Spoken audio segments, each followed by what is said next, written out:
Chapter 41. We Say Our Goodbyes. The party wound down hours later. As the last guests straggled up the path with Mayor Little, Miss Lana yawned and surveyed the landslide of dirty cups and dishes. "Let's leave this happy mess for later," she said, hooking her arm in Miss Rose's. "Come on, Rose. I'll walk with you." "And I'll turn out the lights and walk with you," I told Grandmother Miss Lacy as Dale packed up his guitar. Sal and Dale caught up with us halfway to the inn. "Did you dance with everybody?" "Did you dance with everybody?" Sal asked Dale, slipping her hand into his. "Yes," he said, and then hesitated. "Well," he said, turning to look at the deserted pavilion, "almost everybody." "I'll catch up with you at the inn," he told her. Sal shrugged. Dale handed me his guitar and trotted back down the path. "What on earth?" Grandmother Miss Lacy murmured. "I think I know," I said. I led her to a bench in the crook of the path. Harm stepped from the shadows. "Hey, Miss Thornton," he said. "Where's Gramps?" "Red?" she said, settling onto the bench. "Didn't he tell you?" Harm shook his head, his dark hair falling across his forehead. "He's helping the Colonel dismantle my new still," she replied, stifling a yawn. "He went for it?" "Hook, line, and sinker." She looked at Harm. "You're the reason he agreed, Harm Crenshaw. Red could do the time, but he can't stand to think of you without a home." "Son of a gun," Harm murmured. Below us, Dale strolled to the center of the moonlit dance floor, bowed, and opened his arms. He tilted his head back and sang to the stars. "Waltz across lifetimes with me. Spin through the stars in my arms." "Nellie's waltz," Grandmother Miss Lacy said.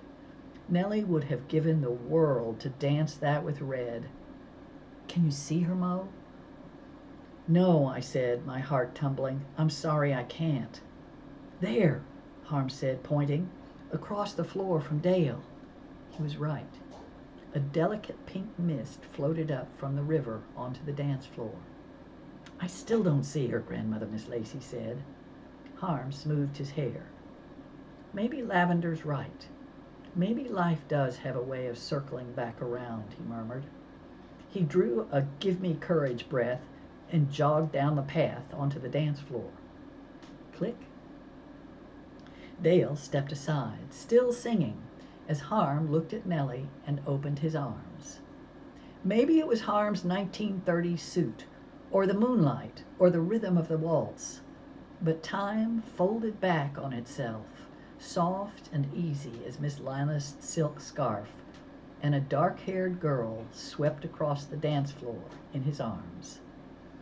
"I do see her," Grandmother Miss Lacy said, her voice full of tears. Harm and Nellie danced until the music floated away on Dale's last crystal note. Harm bowed. Nellie smiled and looked up at us. Grandmother Miss Lacy held out her hand and opened it, letting go. "Goodbye, dear friend," she whispered. "I love you," Nellie mouthed, lowering her hand to her heart.